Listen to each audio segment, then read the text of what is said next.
this video, let us look at what basalt abscess is.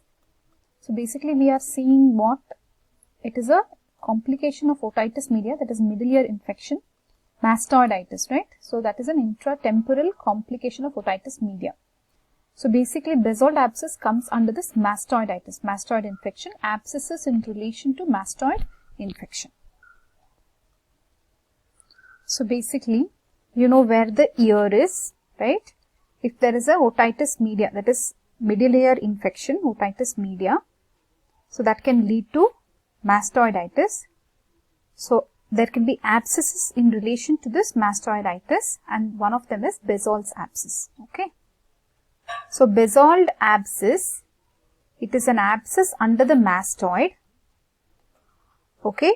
It can be in the digastric triangle, where empyema of mastoid bursts through the medial side of its tip. So look at this, it is in the digastric triangle. Do you remember the digastric triangle? This is the floor of digastric triangle. What else do you know about digastric triangle? You have the digastric muscle. So what is there in this triangle?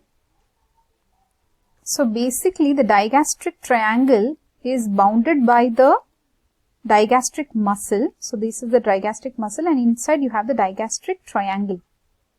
The sternocleidomastoid is here. The sternocleidomastoid is actually outside the digastric triangle, isn't it?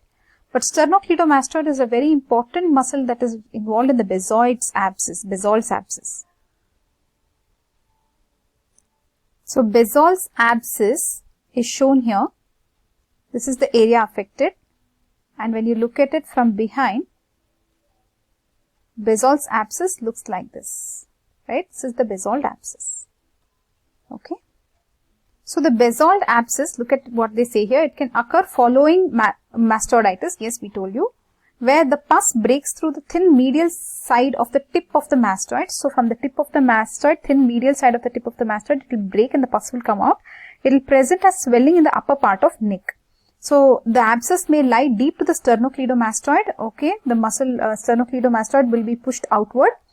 The abscess may follow the posterior belly of the digastric. It may present as a swelling between the tip of the mastoid and the angle of jaw. So tip of mastoid to angle of jaw, it can, in this direction it can be there. Tip of mastoid to angle of jaw, right? So it may follow the posterior belly of digastric. It may present as a tip swelling between the tip of mastoid and angle of jaw. It may be present in upper part of posterior triangle. What is this posterior triangle? So this is the posterior triangle. This posterior triangle has two parts. It has the occipital part and the supraclavicular part. So these two form the posterior triangle of neck. So it can be there here. Basically this is the posterior belly of digastric. So it can be following this path. What can follow this path? The abscess. So look at this. So the abscess, where and all it can be, it can lie deep to the sternocleidomastoid, pushing the sternocleidomastoid outward.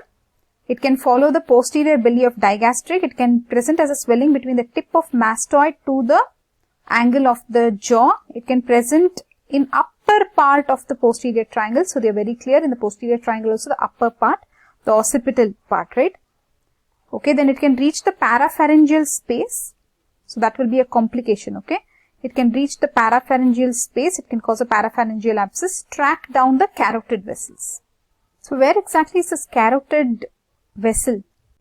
In the carotid triangle, you will have the common carotid, external carotid, internal carotid artery.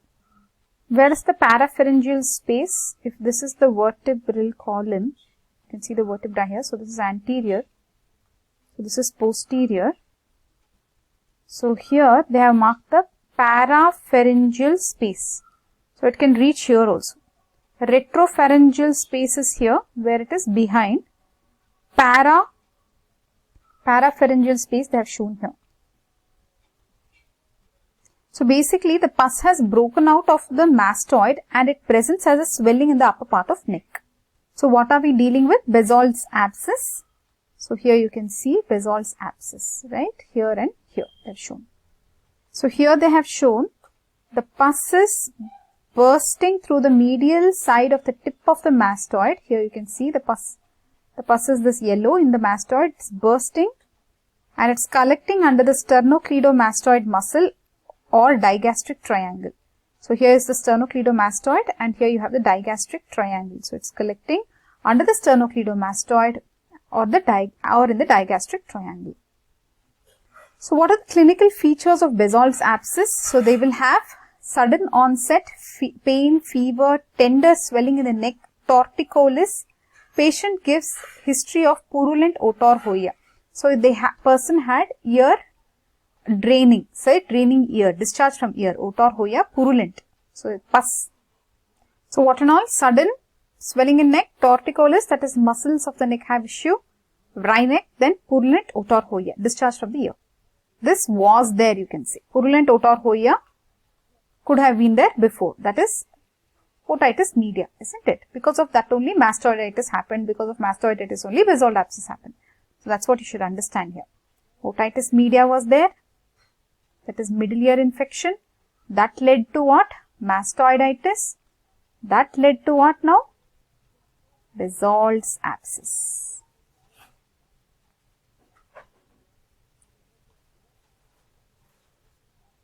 Okay, we are not done yet. We have to look at Bezold's abscess. You should differentiate it from, okay, so many things. Upper jugular lymphadenitis, some problem with parotid gland, branchial cyst, parapharyngeal abscess, jugular vein thrombosis. From all this, you have to differentiate it.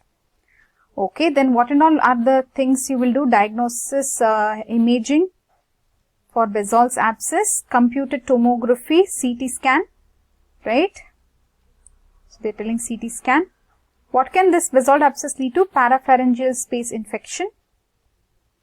How do you treat this Bezold abscess? Now we are almost at the end of this video. Bezold abscess treatment. So what exactly can be done? Okay. Cortical mastoidectomy. So they will remove the mastoid, isn't it? Cortical mastoidectomy. The cortical part, is it? Coalescent, for coalescent mastoiditis, that is coming together mastoiditis, cortical mastoidectomy. Okay. So that's taking care of the mastoid, but what about the abscess in the neck? So that you will drain with separate incision. Okay. Then in the dependent part you will put the drain so that by gravity it can just drain out. Then you will give intravenous antibiotics because it is an infection, there is purulent discharge. You take the culture and sensitivity report of the pus, find out which antibiotic works and give them that intravenous antibiotic. So that's all about Bezold abscess, guys. So we have seen Bezold abscess, what exactly it is. It is a intratemporal complication of otitis media. That is mastoiditis is an intratemporal complication of otitis media. That mastoiditis can lead to Bezold abscess. So Bezold abscess under abscess is under mastoid.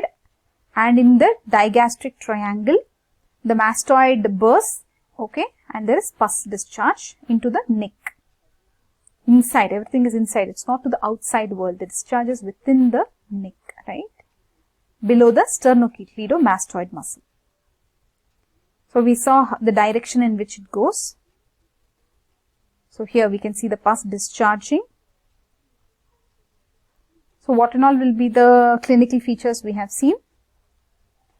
Torticollis, you can remember this word, torticollis. Then we saw how you should differentiate it.